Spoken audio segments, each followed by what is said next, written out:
My name is Tony Fish. My name is Seta. Hannah Sargent. My name is Emily Schultz. So Josh Cole, Marty. And I am the Technical Director for YWAM Ships Aotearoa. I am from Fiji, and right now I'm part of the deck crew on the ship. And I'm serving as the ship's leader on the YWAM Koha. I work as the healthcare team leader. YWAM leader here in Tauranga, New Zealand. I'm chief bottle washer and coffee maker within the YWAM Ships Aotearoa whānau. In 2017, we were running a YWAM Ships office here in Tauranga to support other ships working in the Pacific.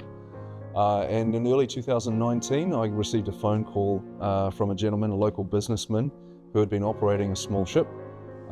He no longer had a use for that specific ship and was looking for some way to offload it. He knew about us, but someone had recommended that he call me, and he rang me up one day and simply asked, would we like to look at the ship with the potential of him gifting it to us. I was straight down to the wharf, had a look at that ship, and just really got the sense of the Lord on that, and just like, wow, this is incredible.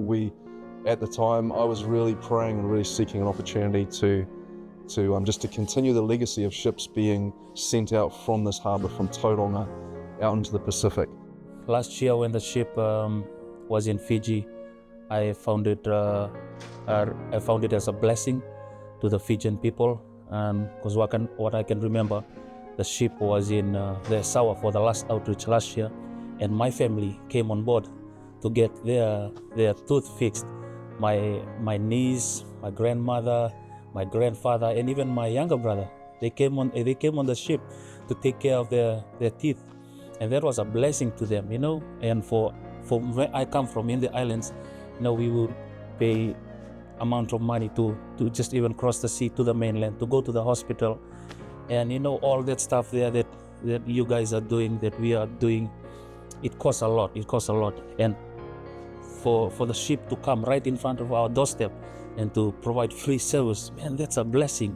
That's a blessing to the people of Fiji and to my village, to the people of the Asawa Islands, and to every individual out there in Fiji. So, you know, and that's the whole reason why I want to be part of this, is to be a blessing to my people.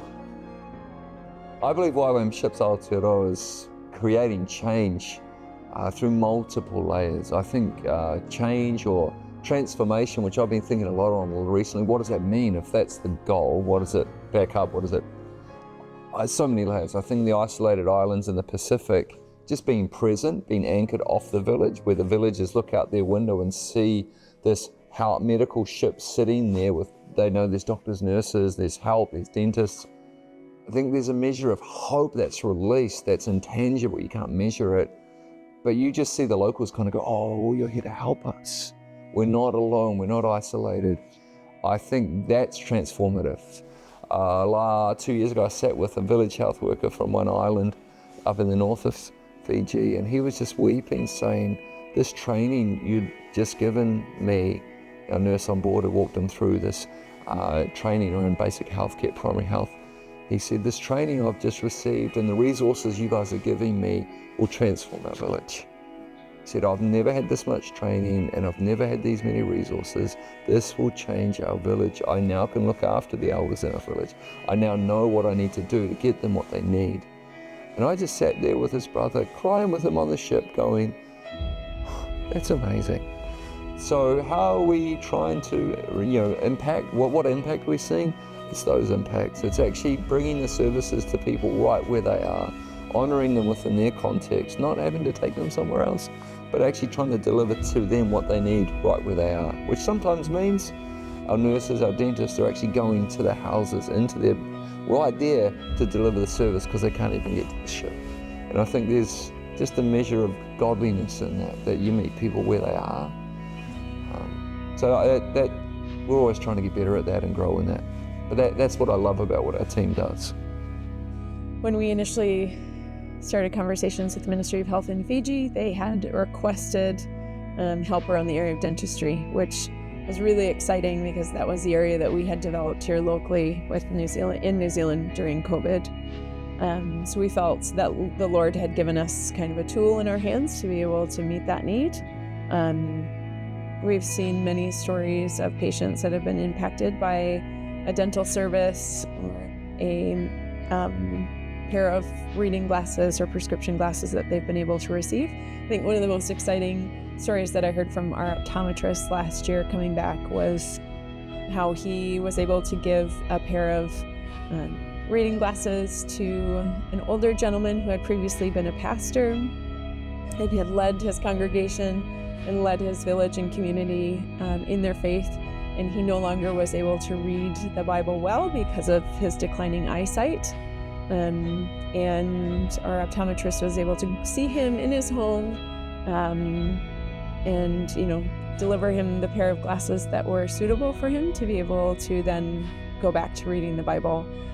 And the next day, I had a conversation with him again, and they said, we've been up all night reading the Word, and we're, just so excited at what a gift that gave them back, something that they held so near and dear to their heart. Well, I think one of the gifts of the YWAM Koha is it really is a platform and an opportunity to give people a hope for a future that they didn't see possible. So a lot of the people that come through see themselves in positions and opportunities that they weren't given before, and I think it helps train in practical ways, but it also helps empower and encourage those who maybe weren't seeing a future for themselves, and it gives them something to work for and something that goes beyond themselves and gives them something that serves the greater humanity. Serving on board the YWAM Koha as a young person has helped me really see how much people of any age have to offer the world. It's helped me see an expansion of so many different cultures, and it's actually given me a position in where I can share my natural giftings and I can share who I am with the world in a way that's very practical. It brings practical hope to people, and that's not something I'm sure I would be able to do in a corporate job. So it's really given me avenues and opportunities to get qualifications and to just serve in a way that really is natural to who I am, and really has given me a lot more responsibility and leadership that I never would have had before. Yeah, I think volunteerism is one of our largest drivers. It pervades and flows through everything we do. I think within Youth with a Mission, that's one of our things, our values, is volunteerism. So it's what enables us to deliver services at such a low cost. I think last year we estimated it was about $55 of operational cost to deliver each health service we gave away from the ship. So it was 13,500 health services we delivered. So smart people can figure out what it costs to do that. But at $55 per service delivered, I think we're really proud of that. That's who we are. We're all about outcomes. We want to see people get the basic necessities of life. We're driven by that belief system. And so it's volunteerism that allows us to do that. So what we're seeing is that this generation is so justice orientated, and they're looking for causes to give themselves fully. They're looking to provide solutions to real problems in society today. And what I'm seeing is that this ship, although it's only a 49-meter piece of metal, it's actually a vehicle by which they're connecting the dots, where they can see real transformation in society, from the poorest of the poor to the wealthiest of the wealthiest, in every sphere of society, government, education, medicine, every sphere. They're seeing how this ship opens doors for real transformation of society, and they're finding value in that, in their contribution, no matter what that involvement is.